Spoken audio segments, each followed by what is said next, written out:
Hari ini sudah 25 hari bulan September 2025. Baru tadi kita buat satu voting dalam grup Persatuan TPAD about siapakah yang mempunyai kelayakan dalam subsidi ini. Memang kebanyakan orangnya semua dah voting, lebih kurang 80 lebih menunjukkan ada kelayakan. Tetapi ada hadnya 300 liter. Untuk makluman tuan-puan semua, e-hailing driver 300 liter tu macam biskut saja. 1 minggu dah habis kalau pakai Toyota Vios, 1 minggu saja. Sebab fuel capacity Vios ni 42 liter.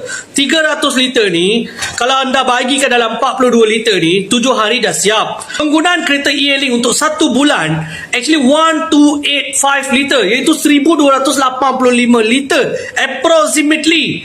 300 liter dekat mana? 1285 liter dekat mana? Lebih kurang 985 liter perlu ditanggung tanpa subsidi. Sebab anda belum letakkan apa mekanisme mereka.